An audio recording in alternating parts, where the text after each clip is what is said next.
Everyone, welcome to Kappa Epsilon's Key Tips for Planning and Hosting a Regional Retreat webinar. My name is Ashley Shitt today, and I'm the Vice President for Membership Recruitment on Grand Council, and I'm also the Xi Chapter President at UT Austin College of Pharmacy. I'm so thankful for everyone who's taken the time to join us, and I'm excited for what you can take away from this webinar in planning your next regional retreat or big event. I decided to help moderate this webinar since I know how hard it can be to plan for a big event for the first time and wish you had a little bit of guidance. And that's why I'm so grateful for our two speakers this evening. First, we have Miss Maggie Raker, who is an alumni on rotation at Ohio Northern University and has helped plan the first ever regional retreat in Region C during her year as president-elect. And then next we have Xi Chapter alumni and advisor, Dr. Jennifer Bosworth, who's the Assistant Director of the Continuing Pharmacy Education Office at the University of Texas at Austin College of Pharmacy. So without further ado, let me go ahead and hand it over to our first speaker, Ms. Maggie Raker. Hi everyone, I'm Maggie. I'm from Ohio Northern University and Xi Chapter up in Ohio. Oh, I didn't click that. That's us. So I just wanted to put together some information on kind of like my thought process when I was planning the regional retreat for Region C. Shout out to Region C. So 2 years ago, I was kind of in charge of our chapters and obviously Region C's retreat. And so I just kind of honestly went through my thought process over the months and broke it down into months and what I was doing each month. And of course I had help from the rest of my chapter, but I'll try to answer as many questions as I can for you guys. But just a little background on our regional retreat. It was April 6th and 7th of 2018. That was like a Saturday and a Sunday, held in Ada, Ohio, home to Ohio Northern. And then this weekend doubled as our nationals visit. So we had a little bit extra planning to do just to make sure the nationals visit requirements were checked and everything. So here I have listed just the Region C, and these were the people that attended our regional retreat. So Purdue, Cincinnati, where I currently am, Ohio Northern, of course, Duquesne in Pittsburgh, I believe, and Findlay up the road from us in Ohio, and then Concordia in Wisconsin. So here's a little bit of a timeline. I hope you can see all of it. Mine's a little blocked, but November, I kind of started brainstorming dates along with my chapter, talked to my advisor and the other people on our exec board. We learned about other regions, basically who was in what region. And we started just like reaching out to other schools to see what potential dates they would like. Really our biggest question was, did we want to do it in the spring when school was still in session, or did we want to do like a summer? We did come upon the spring date just because our schools are close, which means during the school year we're close, but of course everyone knows summer everyone kind of disperses. So we wanted to do it when we were still in school. And then the other thing that I remember we looked at was just when everyone's spring break was. So we wanted to avoid like huge dates like that for each school. In January, we locked in the April date. We started a conversation with our national representative, Erin, and we released like a promotional flyer, save the date, sent it to other chapters. Sorry, this one isn't showing up, but in February, we just basically started brainstorming everything, started like timelines and outlines of timelines, and basically just the early planning for the actual weekend. I will say if you go to a bigger school where things are busier, I would definitely start booking rooms in January and February. I think we started like booking our rooms late February, but of course our school's a little bit smaller. So we didn't need to plan that far in advance, but I would definitely recommend booking those spaces as early as possible. In March, we had the final RSVP or headcount. We finalized reservations, food orders, finalized all the schedules. which I'll kind of go through those a little bit later. We checked in on presentations from our chapters, presenters, and from other chapters. And then we worked on like the social events and opening. And then in April was our retreat that first weekend.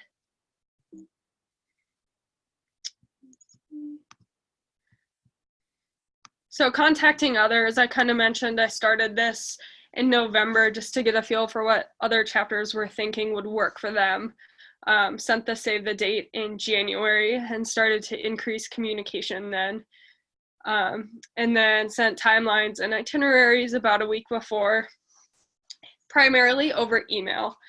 So as you can see on my thing, I have kind of what we did in the planning section, our recommendations for maybe if we were to do it over again, and then a little bit of feedback we received from other chapters.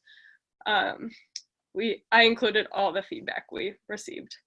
So mainly I would increase probably the communication over this time, potentially make a group chat of like representatives from each chapter, or like some sort of Facebook group, maybe for your region or something like that. And then again, someone also gave me some feedback that was kind of like, maybe we could create a Facebook for our region to discuss a little bit more, put that promotional stuff out there just to people in the region that would be going and get everyone excited. And then this is one I received. I guess it's hard to remember that everyone doesn't know exactly where they need to go when they're somewhere new. So exact directions and maps definitely is helpful. So next, I kind of went over this a little bit, but dates and attendance. We sent out a form in November to gain some just general time. Of course, we can't schedule around everything that each chapter has, but basically we wanted to avoid spring break, anything like graduation. And like I said, we asked if people would be interested in the springtime or summer. And then we also communicated with the president-elect on these dates, who again was our national coordinator. So I would say this is sufficient. Planning on dates, again, it's always going to be hard to work around all these people's schedules, but basically avoiding the big things is important. And then I would make it mandatory for guests to stay both days. I know we had a little bit of question like, oh, can we just stay for the first day? But then that meant that the second day there were a lot less people there. So I would recommend to make it mandatory for everyone to stay both days. And then again, this came from other chapters as well, require everyone to stay both days. So next, professional. This is kind of like the meat of the retreat. What are we looking at? What are we doing the whole time? So our thought process was we would open with icebreaker and the creed. We would ask members of our chapter to present on things that were unique to our chapter, but also we asked other chapters to present on things that were different and cool from their chapter. So we did, I don't know exactly how many presentations we had. I might see it on the next slide, but they were about 15 to 30 minutes, really not super formal. And then we did a 30-minute breakout on each topic, and how it was organized was like, I think we did our alumni presented on what we did with our alumni, or our alumni coordinator presented on that, and then we had like another chapter come up right after and present what they do with their alumni. And then after that, we had different chapters sitting at different tables and talking about what they do at their chapter. So just diving into a little bit more detail. So some of our recommendations would be to require each chapter to give a presentation, and it can be on their choice, or you can kind of guide them in what topics you need, or I would say definitely something that is really important and different about their chapter would be cool to hear. And then some feedback I got from other chapters was just more icebreakers and dialogues, more group discussions, more networking, split tables so they're diverse with different chapters, which we definitely tried to do, but maybe actually creating a seating chart can help with this, so that you're sure that each table is filled with a member from each chapter that's represented there. And then possibly bringing in a guest speaker. We did have a guest speaker, but she was part of our university, so maybe reaching out to someone in your community that's really important or has done something really cool, and asking them to come in and speak. This is a little bit of like our outline. So this Saturday morning was just our national visit. 1 o'clock on Saturday, we started our retreat. We had opening, creed, a little bit of icebreakers. I don't remember exactly what we did. And then we went into different presentations and discussions. So we did a body image presentation, which is an outreach that Psy does to young girls. We have done this for a couple of years, so we just presented on that and described that. We talked about national projects, alumni, and like I said, we had our alumni coordinator present, and then one from Purdue presented, and then we did that breakout. And as you can see, it looks like there's 3 different sections that we did on Saturday. We had a couple breaks, and then we had a bigger break to go home, get ready for dinner. And I'll talk about the social a little bit later. And then on Sunday at 8, we resumed. We had a breakfast there. We talked about recruitment, and then we broke for a little bit of a tour around our campus, and then a social presentation and breakout. So funding, this is a hard one. It's always hard to find money, but we did have our chapter set some money aside, and then we did charge chapters small registration fees. I believe it was like $30 per chapter, but I'm not 100% sure. But that was just per chapter, not per person. And this covered dinner, breakfast, snacks, and then the social event at the bowling alley. I would say definitely compare different catering sources. One great thing about Ada, as there's not a lot to do, a good thing is that it is cheap when you find something to do. So we didn't have to spend too much money on this social event. But when you are in a bigger city, I'm sure it could get more expensive. So just being smart about money and where you're spending it. Next, social, I kind of went into this, but we're in Ada. We don't have a lot to do in Ada. There is a bowling alley at the edge of our town, our village. So we did book half of that bowling alley out. It was about 3 lanes, and we did cater in Mexican food or jalapenos, which is our fake Chipotle. And we just had a night of bowling and eating and just like mingling and meeting everyone. I would recommend get creative. Don't do the easy option. Figure out something that'll be fun and cause people to break up and kind of meet new people when you're having that social event. Also, you could include some team building I had here. Definitely would be something that would be fun and important as different KE members meet different members. So next, I talked a little bit about service. We did not include any service event for the weekend, but looking back, this is definitely something I would have loved to include. So this could be a bunch of things. This could be planting plants for someone in need, or could be serving at a food pantry, or could be doing something that's going to directly benefit KE's philanthropy, Timeline, this is the timeline of the day is really just gonna depend on your chapter, how far away you are from other chapters, what you're planning on doing. I would say make a lot of drafts and have people help and just talk about movement from different places. I would definitely recommend to schedule plenty of breaks, and then you can move from venue to venue, I would recommend, or schedule like walks or tours frequently, just so people can kind of get up and walk around. Because sitting for a while, we all know, is pretty hard, and we do it enough in class. So it's nice to be able to get up and walk around, see different parts of the chapter, see different parts of the school, of the pharmacy building, etc. And then housing, I know this is a really hard one. We asked some of the members of our chapter to open their houses or apartments for visitors. We do have a hotel on campus, although it is kind of expensive. And again, we are in Ada, so there really aren't any other hotels around.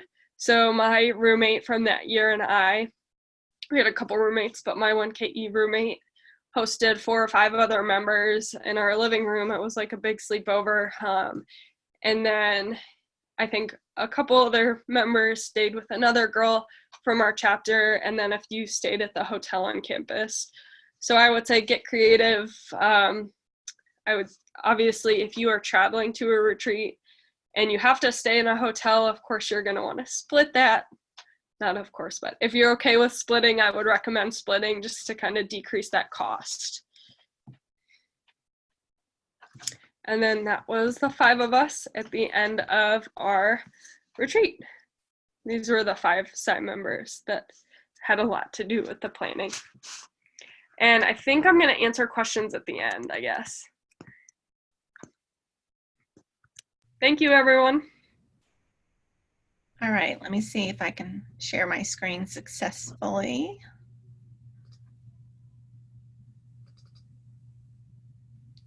Hopefully everybody can see that. Awesome.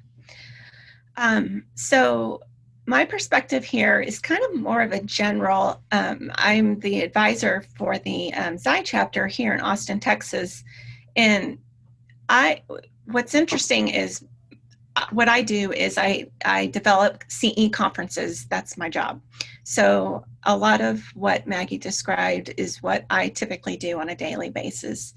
And so I'm just going to take like a slither of what you guys would do if you're planning a retreat and maybe dive into it.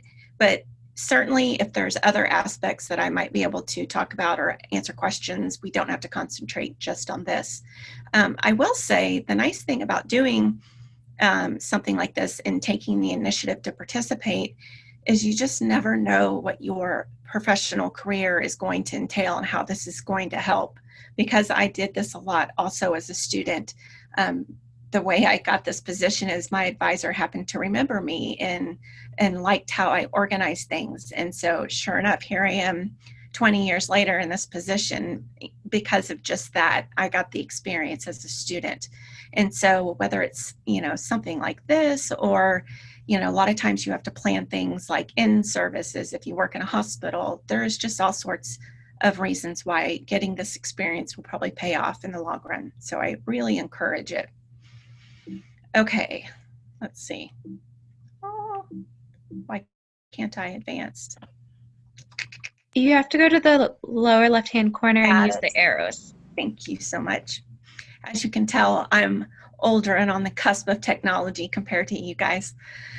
Okay, so why use guest speakers? I kind of started with this, when you're planning, obviously you have a whole lot of things you want to achieve with your retreat, but if you can bring in even just one guest speaker, the attendees will perceive great value. If you can imagine when you go to some of your conferences, if you really connect with an opening speaker or someone during the day, it really is just amazing how you walk away thinking, wow, that was a really well-spent registration fee, or I'm glad I came. So even just one speaker that you think will connect can really open people's minds for the whole day. We notice that if it brings positive energy, people really sit back and sort of start the day outright, and they absorb a lot more of what follows that speaker. So it's something to really keep in mind. And of course, if you can use a speaker or find one that sort of is going to drive home the same points of what you're going to cover, if that helps even more. But you don't always have to have that. Even just a motivational type of talk, or boosting your drive, that kind of, those general topics really help too. And so identifying guest speakers can sound overwhelming, even if you serve on planning committees. Once you're working in your professional career, this can be one of the hardest parts. And as pharmacists, we tend to think, well, whoever the expert, that's, we should try to get that person. But that's not really the best method of finding a great speaker. It's looking for those dynamic communicators. And it doesn't even have to be someone that typically speaks, but if you have a preceptor that just really explains things well and can go that extra step, they make great speakers. Of course, your favorite faculty members that really drive home the message in a clear, concise manner, those are good ones to go with too. So bottom line is, don't always think it's the person who's the expert, but go for those who communicate really well. And I often just say, have you heard anyone lately? Going with those in your community are a lot better because they tend to cost less and they tend to be easy to grab on a weekend or something. So when you're selecting your speakers, try to involve planning members or your entire chapter, if you're small enough, that represent who the target audience is going to be. Try not to have just one person making those decisions, because you tend to not represent or have opinions conveyed as well. But online surveys are just a quick and easy way to do things these days, because we're all so busy. And so if one person can just develop a simple survey that says, hey, submit some ideas and suggestions for who you might want to hear from, or who you could actually get to speak with us, because there are some speakers that will only do things for honorariums. However, when most know that this is a volunteer sort of service organization, they will typically not ask for a fee, or they know it doesn't involve a fee. But a survey, get everyone's suggestions, and then send that survey out to everyone again and just say, hey, look, these were the 10 suggestions we had. Vote your favorite 3. And by getting everyone to vote their top 3, all of a sudden that last survey delivers. Most people you'll see who's the favorite right away. There will be one person that gets most of the votes. And it's a nice way to represent the target audience without having to go through a lot of trouble. You will notice when you get out and practice, a lot of people do more of planning committees, and there's lots of meetings. You meet twice or 3 times to get to the bottom of things and get the speaker you want. But you just don't have to go through that much trouble. You can do most of it online. Okay, so once you get to the inviting aspect, and this goes for whether it's a guest speaker or even just people in different chapters that you want to speak, try to get on their calendar at least 4 months in advance of the event. That's not always possible, I know, but if the longer you can get out or away from the event, the better. Everybody can get it on their calendar and they feel less stressed about the request.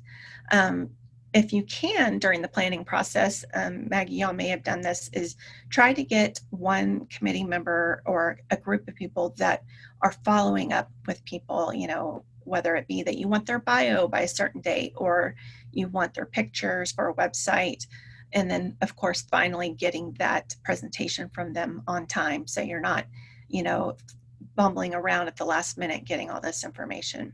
And inviting a speaker via email is perfectly fine these days. And in fact, most people prefer it because they can sit there and read and check their calendar without that sort of pressure of answering in the moment. And side note is, when you get faced with questions in the future, I tend to be a pleaser. As pharmacists, we kind of all are that way. Try to say, let me check my schedule, or I'll look into that, as opposed to yes right away, because everyone's very busy. So doing it by email kind of avoids all of that pressure. I just sort of listed what's important to include in the email, because sometimes we tend to go fast, want to get it checked off our list, but just making sure that you really pay attention to the spelling of the person's name, using the correct titles, it's amazing how sometimes you can get off on the wrong foot if you do something simple like that as a misstep. Make sure to tell who you are and why you're planning, and always have a note, whether it's just one line, of why that speaker is so special and would help this organization. Kind of, it's a bit on the flattering side, but keep it genuine, so that it doesn't sound like you just pulled something from their bio to highlight. And then always describe your event, what its purpose is, and who the typical audience member is. That way, if the speaker is a diabetes expert but knows they're talking to students, that message is going to be a lot different than if they're talking to practitioners who are already out there doing things. So make sure to tell them who they'll be speaking to. And it's nice if you can give them a tentative idea, whether it be a title you would like to use for their presentation, or maybe you already have one objective you want to make sure they cover. Speakers actually appreciate that. It's not telling them what to do. It's just saying, hey, look, this is what you need to build around, a scope. So, don't be shy to do that. And then if as many logistics as you know up front, the date, the time, the location, those are almost absolutely necessary for someone to commit that far in advance. And then even if there won't be an honorarium, it's important to address it.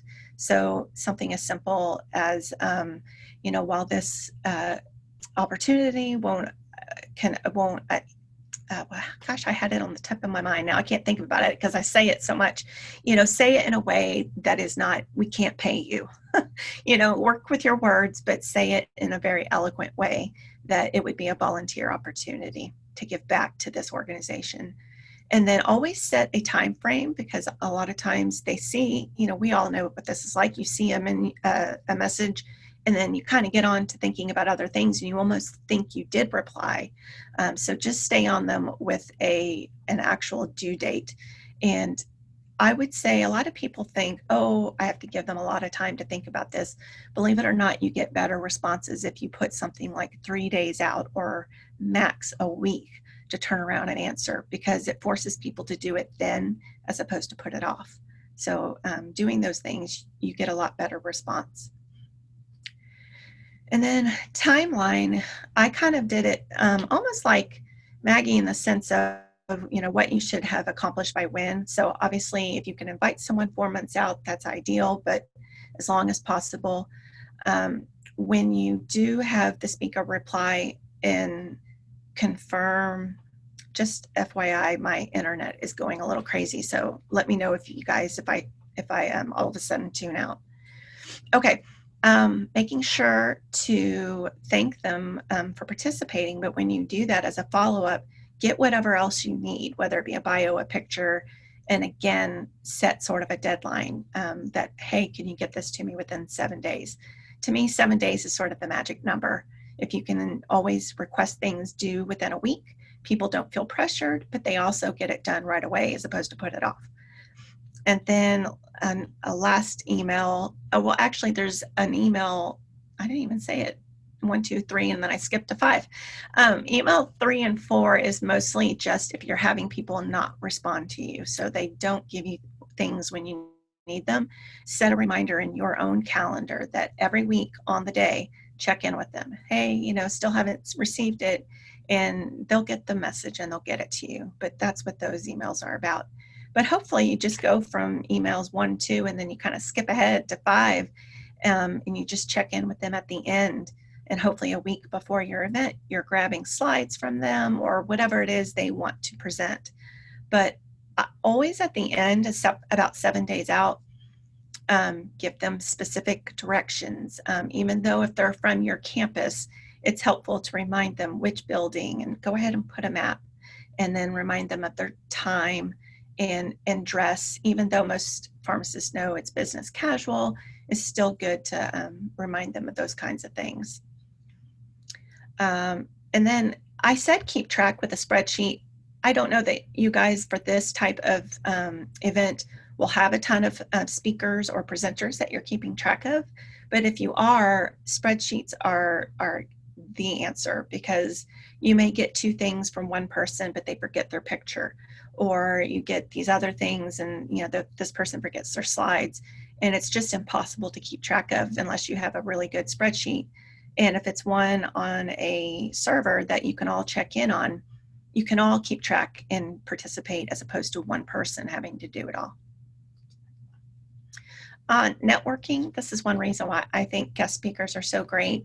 Even, of course, the members all getting to hear from a guest speaker is a networking opportunity, but the person who will be inviting them or contacting them or introducing them gets that opportunity to meet them and get their face in front of them, because you don't think about it, but 2 years down the road, if you know you want to be doing a rotation with them or working for their organization, it's one extra chance you had to meet that person and get your name and face out there. We have students who actually volunteer to do a lot of our introductions at our conferences just for that reason. So keep that in mind. And then it gives you great practice, like managing skills, to ask for deliverables from those who might be, above you in the great food chain, whether it be your professor or a really well-known speaker. Having to ask them for things gives you that opportunity, because when you get out and practice, so many of you might enter managing roles from the very get-go, and the people you're managing are often either older than you, or they have some sort of advanced degree or credential you may not have yet, and you still have to ask them for things that are due on time. And it really can be intimidating at first, but doing it a couple times, you realize people actually appreciate those reminders. Okay, sorry about that. So yes, that's the whole great thing about networking. I kind of stopped there. I can go on for days about all of the experiences we've had with organizing. So if there's specific questions, yeah, I will be happy to answer them. But otherwise, here's the reminder that y'all's next webinar is coming up on February 12th. But thank y'all for having me, and maybe we can answer some questions.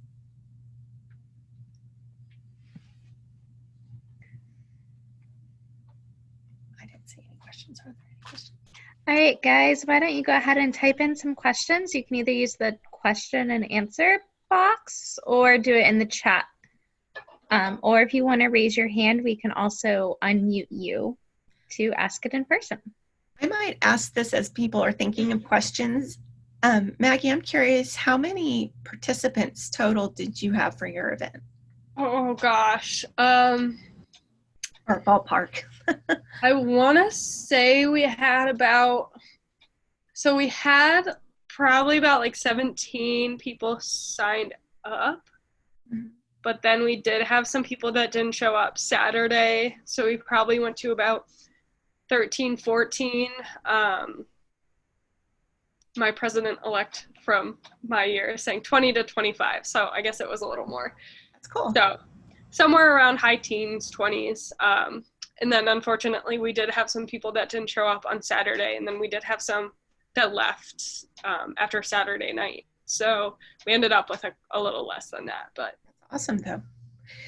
Yeah, I would say also, forgot to mention that one thing we try to do, we have that problem too, even with continuing education conferences. People tend to either leave early or they don't go to the second day. And so we have found we try to trap them. And I mean, like for us, people have to have their law CE or there's some presentation that they have to have. And we try to actually put that towards the end or the second day. So that's something maybe for people to consider. I mean, it doesn't always work miracles, but if you have a popular thing that you think people are probably attending for, is try to put it on the second day. All right, guys, we have a question from Rachel. What would be the pros and cons for having a 2-day event versus a 1-day event? So my opinion on this is with a 2-day event, you get to know everyone a little more. So I guess you could probably fit a social event into a 1-day event, but it just allows for a little more time to do that social event and really just like relax and not worry about having to leave or like what time it is. And then it provides a little bit more time to also do that service event and to have that guest speaker come in. along with that, so if you remember our timeline, it kind of was like a 24-hour period. So we started at about 1 on Saturday and ended at about 12 on Sunday. But it just seemed a lot less relaxing to kind of have that night in between. Everyone could kind of go home, think about what they liked, what they wanted to get out of the next day. And then the other pro, I would say, to having kind of that timeline is people can travel in on like Saturday morning and then leave on Sunday afternoon. And this is going to depend on where you're located and where your other chapters in your region are located. But it seemed like it made it worse because they had to stay at night. But in reality, if we started at 8 a.m. on Saturday and finished at 11, they would have to maybe stay 2 nights or drive throughout the night or whatever. So I would just kind of weigh those benefits.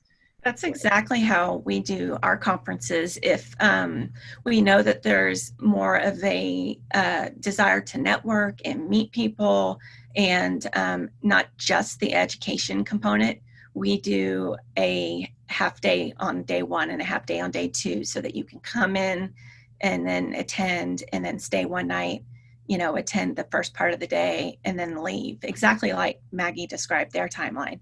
If it's an event that people really just need to get the information, networking is not really a drive or a component, we will do one-day events where, it maybe starts at 10 a.m.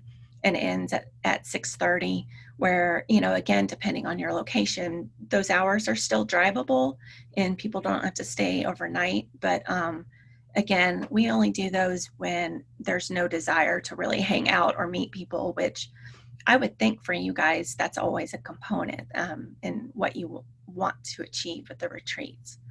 But that's how we do it too. Awesome. Okay. Next up, we have a question from Chelsea Baker.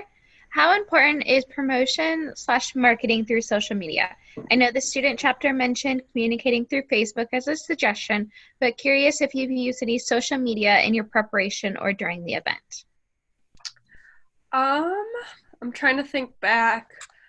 I'm sure we probably posted like our promotional thing on like Instagram and then our chapter Facebook before our event, but that was kind of more to attract our members. If I remember correctly, we also posted in like the national KE page, so that reached out to all the chapters, obviously just not our region, and then we emailed it out. I would say it's important to definitely for your chapter to get that word out there. We have a pretty big chapter, so it is a little harder to get that out there, whereas I know some chapters are much smaller and it can kind of go by word of mouth. But I would say just like presenting a kind of first look at what this is going to be about is important. And then even if you wanted to create like a Region C Facebook page to just communicate about that, I think that would really be of value. I know, again, this is where my age comes in, but obviously social media is huge and important with your demographic, but we still find too that just straight up emails is one of the best ways to advertise anything. And so if you can get each chapter president to send out, maybe someone even creative can create the one email that gets sent out to each chapter and their members. But we always have a rule of thumb, save a date is usually about 3 to 4 months before an event. And then we start to give the details when it gets to be about 2 months prior. So people can really start to say, okay, am I going to invest in travel? Does it have an agenda that would benefit me? So try to do, multiple markers, not just, one or continuous post. And I would say too, on top of that, if you're looking for some like creative ways to make a save the date, I know we pushed pretty hard on our chapter to use canva.com. So it's canva.com, and they have like free templates and like all these different themes that you just type in your information, and then it has this beautiful like save the date flyer, whatever you want. So that's been really helpful for everything for our chapter. It's a good resource. Awesome. Okay. Audrey South is wondering, is there a platform you recommend for member registration, and would you recommend setting a deadline for registration? Yeah, so we used, you guys are all testing my memory. I believe we used Google Forms. So we kind of created name, I think it was individualized, so not just per chapter, but like, what's your name? What chapter are you from? Do you need any specific like diet? Do you need any specific like housing thing? Obviously, we can't get specific to every member, but I think that was like a good registration tool. I know people use like doodle polls, so maybe that when you're in pre-planning time to kind of figure out a date might work. And then what was the second part of the question? Was there another part? It was just some tools that registration deadline. Registration deadline, yes. I would definitely recommend, I mean, I would go as far to say like 2 weeks out, so you can get a hard number on how many people are attending, how much food you need to have, how many bowling lanes you need to rent at the bowling alley. Those things are really dependent on head count and how many people are going to be eating, etc. So I would say 2 to 3 weeks out even. I think is what we did. That's what we do too. I don't think, some of my answers may not be applicable to you guys, but I'll go ahead and put them out there. When it's a complimentary or free event, we notice the tendency is for everyone to sign up at first, and then if they can't make it, they just drop off and sort of never tell you. So what we try to do is make there be some sort of fee if you don't attend, if you RSVP'd, but you're a no-show. Now that may not be feasible for you guys because it's hard to keep track. I don't know if you have sign-in sheets or whatnot, but even if it's like a $5 processing fee, something like that, it really gets people to at least say, hey, I can't come, and so your numbers are accurate. So just something to consider. And then for registration, even if it's just some free survey tool, whether it be, through Google, or whether it's, a lot of times your campus will offer a survey tool that's free to you as a student. That can achieve registration as well. Awesome. And the next question is, did you have any incentive for your own chapter to attend the event?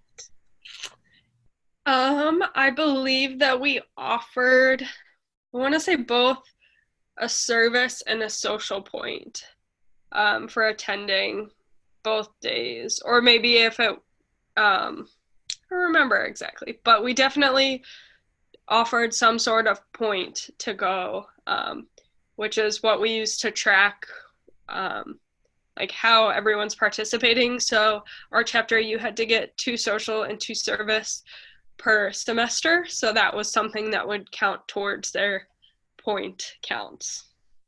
And then we did have some people come voluntarily just to see what it was about. Again, obviously we want as many people as can to come, but we also want to make sure people aren't leaving halfway through or leaving one day. So I would definitely make some sort of sign-in sheet or just kind of make it appear more mandatory. We often do that when we're worried about guests leaving early or not attending a certain day. We try to have our committees and staff members must be present during certain times we're worried about. So at least it's not an empty room. If you have activities, there's enough people there to participate. So if you can spread your chapter out amongst all the hours of the retreat, it does help prevent any big empty spots from people leaving. Awesome. So those are all the questions that I had. Did anyone else have any other questions? You could raise your hand or type it in the Q&A or chat boxes. I just wanted to add right quick, I did forget to say this too, is as you saw from Maggie's feedback when she presented, people appreciate interactive components. You know, as students, nobody likes to sit and learn in a didactic format much anymore. So as much as you can get your participants involved, whether when the speakers, if you do invite any, make sure they know maybe half the presentation time needs to be an interactive activity, and then doing that in your other sessions to just people actually get more out of it. And so I encourage that as well. And actually, one thing on top of that, I don't know if I typed it in and skipped it over, but a recommendation I would have is to kind of prep the members that are coming on all aspects of your fraternity. So like I said, we have a pretty big chapter. So someone that is a member that's interested in like member recruitment or on that committee might not know exactly what we're doing with alumni. So I would say have a meeting for all your members that are attending beforehand and just discuss what you're doing in each area. So when you do break up into the different tables and discuss it with the other chapters, you're informed on exactly what your chapter does, what great ideas you guys have, and then you can communicate that to other chapters. We kind of do something similar where we create a cheat sheet right before, and it just has like each of those sections itemized out with maybe 2 or 3 talking points between each. That way, like you said, the entire committee, in our case, could talk on any one area, at least briefly, so when guests ask questions or whatnot. So sometimes an email or a written format of what you're saying too helps. Awesome. So Alexis Young Peter says her favorite part of their retreat was getting to talk to members from other chapters. I personally remember being able to bring home a lot of fun social and service events to increase our chapter participation. So that networking plays a very key role in these events. And then Audrey has posed the question, our chapter is planning our session using the Guide to KE website. Do you have any suggestions for speaker topics for the collegiate session, or kind of targeted at collegiates? I don't know, Dr. Bosworth, do you have any? I know, I'm trying to think. I think, honestly, I know and I may be missing the main objective, but right now, to avoid burnout and to, it's so hard as preceptors, we talk about this all the time, we're supposed to motivate our students and, remind them of how this profession is a great one that they chose, when really it is high burnout. Not gonna lie, you can get defeated really easily, whether it be from patients or work environment. And so being realistic to college students and making sure they're aware that that's something they're going to face, and that they know some of the key things they can do to prevent that, or at least alleviate burnout, and stay motivated. I think we're trying to get that word out there more, as opposed to waiting until you are burned out to try to find those resources. I'm not sure if that answered the question, but that's sort of what I understood it as. Yeah, and I think you could maybe gauge some interest from your chapter as the host chapter on like what your members would want to hear about too. Yeah, feedback. We almost never choose a topic or get a speaker without some sort of basis. Did we hear ideas? Did we do a quick survey? But honestly, if you have 4 or 5 members that are helping to plan, they usually will represent what people want to hear quite well. And so just having 4 or 5 of you brainstorm, like I said, with a survey or whatnot, and look to your own college for some good speakers. They probably do. Most colleges have a CE department. If you just ask them, even like, or who do you use for motivational speakers, or who talks about this, they'll probably give you some really good answers. And same with your local professional organizations. They're constantly bringing in speakers once a week, and so, or once a month. Looking to them to ask for, what you want is really a good idea.